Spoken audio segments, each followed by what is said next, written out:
Hello students, कैसे हैं आप लोग। आई होप कि आप बहुत ही अच्छे होंगे। तो सभी स्टूडेंट्स को नए वर्ष की हार्दिक शुभकामनाएं। और उसके साथ ही साथ हम आज से टेस्ट सीरीज स्टार्ट करने वाले हैं, जो आपका 180 days hard day challenge start होने वाला है, जहां पे आपको हिंदी एंड इंग्लिश मीडियम में बीएससी नर्सिंग एंड पैरामेडिकल के लिए इंपॉर्टेंट क्वेश्चंस मिलने वाले हैं। साथ ही साथ टेस्ट सीरीज स्टार्ट हो चुकी है, जिसमें आपको 180 10,000 के अप्रोक्स क्वेश्चंस मिलेंगे। साथ ही साथ एमसीक्यू बेस्ड और प्रीवियस ईयर क्वेश्चंस भी आपको मिलेंगे। सोर्स नोट्स आपके पास अवेलेबल होंगे। तो जो भी स्टूडेंट्स हमारे साथ टेस्ट सीरीज में ज्वाइन होना चाहता है, तो स्क्रीन पे चल रहे कॉन्टैक्ट नंबर पे कॉन्टैक्ट कर सकते हो, जहां पे आपको हिंदी एंड इंग्लिश दोनों मीडियम के आपको हेल्प मिलने वाला है। ऐप का आपको लिंक मिलेगा, आफ्टर पेमेंट करने के बाद ऐप का लिंक मिल जाएगा। क्लासरूम कैसे ज्वाइन होना उसके भी आपके कोड्स है वो मिल जाएंगे। और साथ ही साथ आपको एम्स बीएससी नर्सिंग की cut off video, application form कब आ रहे हैं, बेसिक रजिस्ट्रेशन कैसा होता है, काउंसलिंग प्रोसेस कैसे होगा, सभी में हमारी टीम के द्वारा हेल्प मिलने वाली है। और हमारे इस चैनल पे लास्ट 2 ईयर से आपको टेस्ट सीरीज अवेलेबल होती है। सारा प्रोसेस आपको लास्ट ईयर के देख सकते हो हमारे चैनल पे जाके। सभी हमारे एक ही चैनल पे आपको सारी अपडेट्स मिलती है। ठीक है, तो यहाँ पे एक अनाउंसमेंट है। रोज सुबह 7 बजे आपको यहाँ पे टेस्ट सीरीज फुल सिलेबस का मिलने वाला है, जो आपका हिंदी बीएससी नर्सिंग के लिए और पैरामेडिकल के लिए फिजिक्स, केमिस्ट्री और बायोलॉजी और जीके के होने वाले हैं। ओके, तो यदि आप टेस्ट सीरीज भी ज्वाइन नहीं हो सकते तो चैनल को जरूर सब्सक्राइब कर लीजिए, क्योंकि चैनल पे भी आपको काफी क्वेश्चंस है, लगभग 3-4 हजार के अप्रोक्स यहाँ पे क्वेश्चंस है वो मिल जाएंगे। और यदि आप टेस्ट सीरीज ज्वाइन करेंगे तो वहाँ पे आपको, यदि आप लेट भी ज्वाइन होते हो तो वहाँ पे आपको सारे ओल्ड पेपर मिल जाएंगे और न्यू पेपर भी आपको मिल जाएंगे। तो काफी बेनिफिट आपको होने वाला है, जो आपको बहुत कम चार्जेस 499 में आपको अवेलेबल होने वाला है। और आपका स्कोर है वो एक अच्छा स्कोर के साथ एक इंडिया की टॉप कॉलेज एम्स दिल्ली, ऋषिकेश, भुवनेश्वर, साथ ही साथ जोधपुर में एडमिशन ले सकते हैं। तो चलिए आज के इस वीडियो को हम स्टार्ट करते हैं। यहाँ पे हम डिस्कस करेंगे आपका पेपर नंबर 1। ठीक है, पेपर नंबर 1 डेट के साथ ये आएगा। तो आज डेट है 1/1/2024। पहला पेपर यहाँ पे हम डिस्कस करने वाला है। इसी तरह से रोज डेट के साथ और रोज पेपर नंबर आपको सीरियल नंबर से मिलने वाला है। सबसे पहले यहाँ पे हम डिस्कस करेंगे, हमने डिस्कस कर लिया, पेपर को हम डिस्कस करने वाले हैं। तो यहाँ पे जो भी कंफ्यूजन हो इसके आंसर है वो वीडियो के लास्ट में आपको दिखाए जाएंगे। और यहाँ पे दोनों मीडियम में, हिंदी एंड इंग्लिश दोनों मीडियम में पेपर अवेलेबल है। हिंदी में भी आपका अवेलेबल है और इंग्लिश में भी आपका अवेलेबल है। यदि आपको हिंदी में कोई भी करेक्शन लगता है तो आप इंग्लिश मीडियम का सही माने। और साथ ही साथ एक चीज़ और ध्यान में रखिएगा कि यहाँ पे कोई भी आपको लगता है कि ये क्वेश्चन थोड़ा सा गलत है तो कमेंट बॉक्स में आप जरूर लिख सकते हो। और ये क्वेश्चन कहाँ से और कितना आपने सीरियसली एक सच्चे दिल से आपको बताना है कि कितना क्वेश्चन आपने सही किया, कमेंट बॉक्स में जरूर बताएं। ओके, ताकि हम एक अच्छे क्वेश्चन, अच्छे पेपर आपको दे सकें। तो चलिए सभी स्टूडेंट्स को ऑल द बेस्ट। कितने क्वेश्चंस आपके सही होते हैं कमेंट बॉक्स में जरूर बताइएगा। 20 क्वेश्चंस पेपर यहाँ पे है, सारे सिलेबस में ये दिए गए हैं। ओके, तो सबसे पहले क्वेश्चन है यहाँ पे, निम्नलिखित में से कौन सा जीवाणु कोशिका में से एक उत्प्रेरक की भांति भी कार्य करता है। तो यहाँ पे आरएनए के बारे में डिस्कस किया गया है, जो मॉलिक्यूलर बायोलॉजी से क्वेश्चन है। हालांकि ये आपके बायोमोलिक्यूल में भी ये क्वेश्चन दिए जाते हैं, काफ़ी एग्जाम में ये डिस्कस किए गए, काफ़ी एग्जाम में ये पूछे जा चुके हैं। ठीक है, तो ये चीज़ आपको छोटा छोटा यहाँ पे ध्यान रखना है कि कौन सा एनसीईआरटी से पूछा गया है, कौन सा एनसीईआरटी के बाहर है। तो ये आपका एनसीईआरटी का क्वेश्चन है। तो इसका आंसर क्या जाने वाला है, जल्दी से बताइए। इसका जो आंसर जाएगा वो जाएगा थर्ड आंसर। ठीक है, थर्ड आंसर यहाँ पे आपका राइट जाने वाला है। ओके, उसके बाद में हम नेक्स्ट क्वेश्चन की बात करें। नेक्स्ट क्वेश्चन है आपका एवोल्यूशन से, उद्विकास से। यहाँ पे पूर्वजों से आधुनिक मनुष्य होमो सेपियंस के उद्विकास में सर्वाधिक महत्वपूर्ण प्रवृत्ति थी। तो सर्वाधिक महत्वपूर्ण प्रवृत्ति क्या थी होमो सेपियंस में। तो यहाँ पे आपके सामने 4 ऑप्शंस आएंगे, ए बी सी डी। ठीक है, जबड़ों का छोटा होना, आपका बाइमोलिकुलर दृष्टि, उसके बाद मस्तिष्क क्षमता में वृद्धि, सीधी मुद्रा। ठीक है, तो यहाँ पे increase the brain capacity. Okay, तो 4 ऑप्शंस में से कौन सा राइट आंसर जाएगा। तो यहाँ पे सेकंड में राइट आंसर होगा सी। ओके, थोड़ा सा एनसीईआरटी से बाहर है, लेकिन ये आपको थोड़ा सा ध्यान में रखना होगा। ओके, बहुत सी एग्जाम में डिस्कस कर पूछा जा चुका है। अभी यहाँ पे नेक्स्ट क्वेश्चन आने वाला है, यूबैक्टीरिया में एक कोशिकीय संगठक जो यूकेरियोटिक कोशिका से समानता प्रदर्शित करते हैं। तो कौन सा 4 अंशों में से कौन सा है, क्या कोशिका भित्ति या प्लाज्मा मेम्ब्रेन या राइबोसोम या न्यूक्लियस या सेल वॉल। ओके, तो चारों में से कौन सा आंसर जाएगा। यहाँ पे जो आंसर जाने वाला है सी में डी आंसर जाएगा। ओके, डी है प्लाज्मा झिल्ली। ठीक है, डी है प्लाज्मा मेम्ब्रेन। ओके, नेक्स्ट है उत्परिवर्तन प्रेरित किए जा सकते हैं। तो ये भी बहुत ही इजी क्वेश्चन हैं, आपको सभी स्टूडेंट्स को पता होगा। ऐसे क्वेश्चन आपके गलत नहीं होने चाहिए। तो यहाँ पे फोर्थ में कौन सा आंसर जाएगा, mutation can be included induced.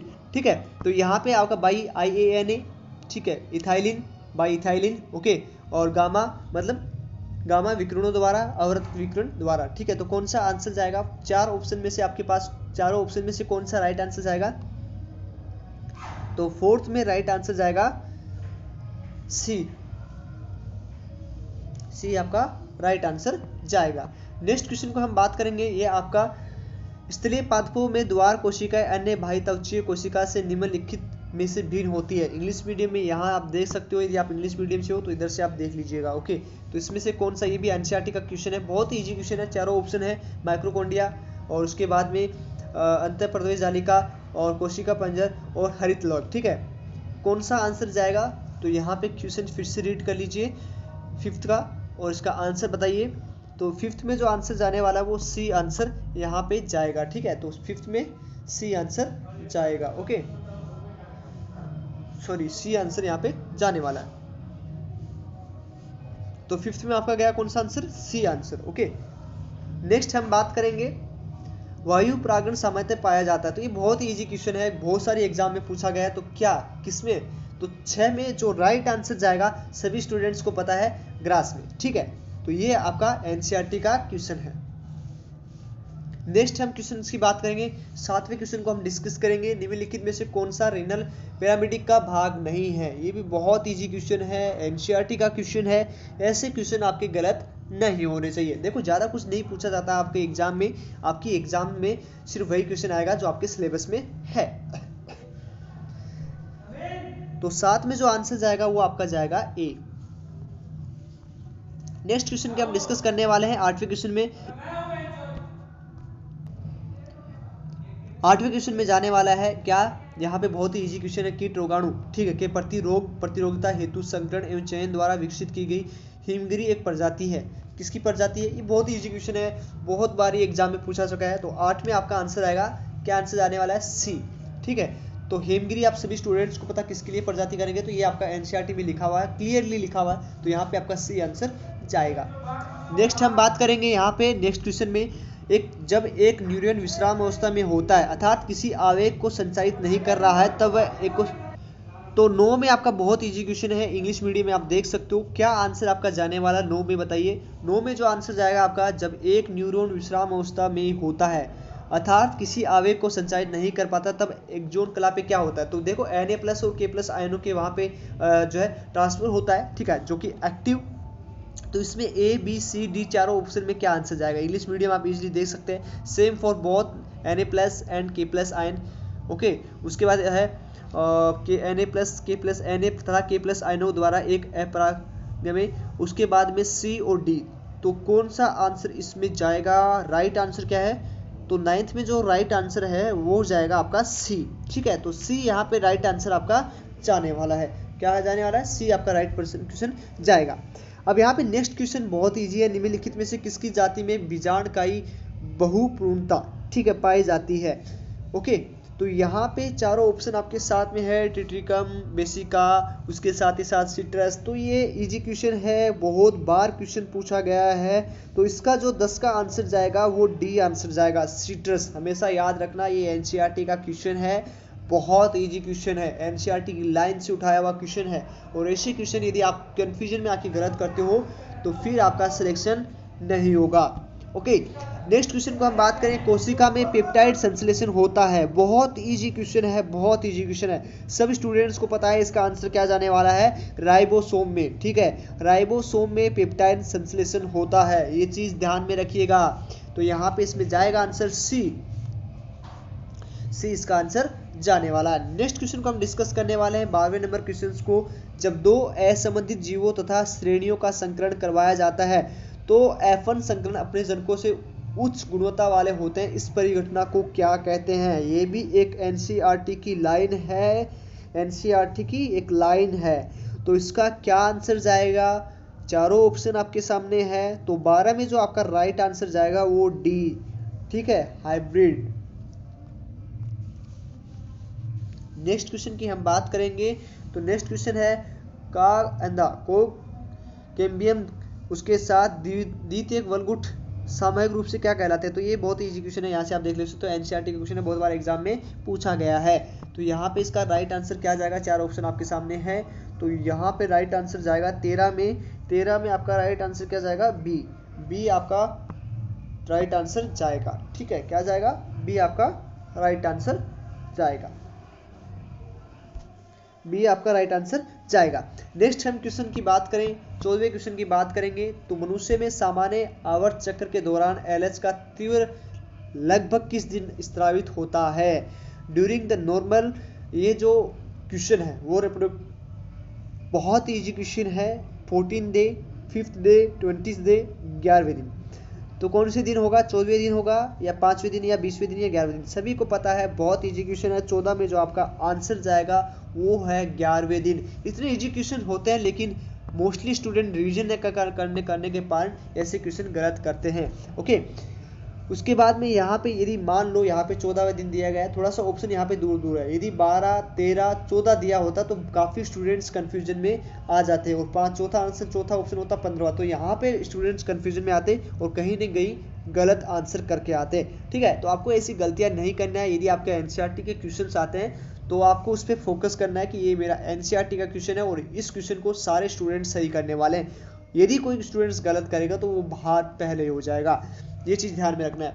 Next हम बात करेंगे 15वें क्वेश्चन में, रुधिर वाहिनिकाओं को स्त्रित करने वाली कोशिकाएं संबंधित होती हैं। तो 4 ऑप्शन आपके सामने है। चिकनी पेशी ऊतक से, सल्की उपकला से, स्तंभाकार उपकला से, सहयोजी ऊतक से। ठीक है, यहाँ पे इंग्लिश मीडियम में चारों ऑप्शन देख सकते हो। कनेक्टिव टिश्यूज, उसके बाद स्क्वेस एपिथेलियम, उसके बाद स्मूथ मसल्स टिश्यूज। तो काफ़ी इजी क्वेश्चन है। चारों में से क्या आंसर जाएगा? कनेक्टिव टिश्यूज क्या इसका आंसर जाने वाला है? कौन सा 15 में क्या आंसर जाएगा? तो 15 में आपका सेकंड आंसर बी आंसर इसमें जाने वाला है, सल्की उपकला से। ठीक है, तो यहाँ पे आपका बी आंसर जाएगा।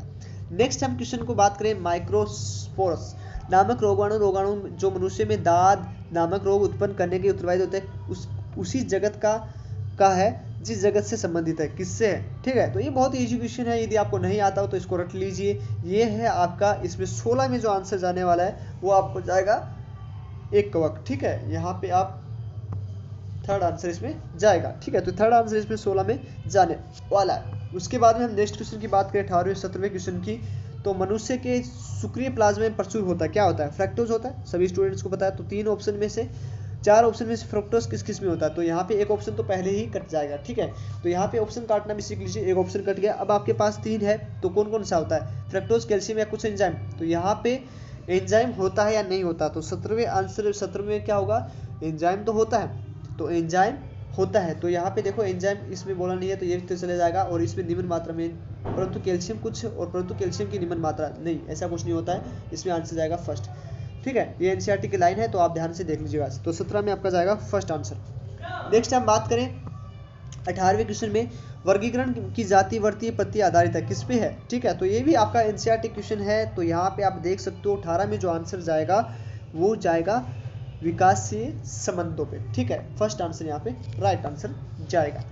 नेक्स्ट क्वेश्चन की हम बात करें, सूत्र युग्मन होता है। ठीक है, तो सूत्र युग्मन का मतलब क्या होता है? ये सेल डिवीजन से क्वेश्चन पूछा गया है। ठीक है, सिनेप्सिस टेक्स प्लेस ऑन, किस कहाँ करता है? ठीक है, देखो सिनेप्सिस होता क्या है? एक नर तथा एक मादा युग्मक के मध्य, एमआरएनए तथा राइबोसोम के मध्य।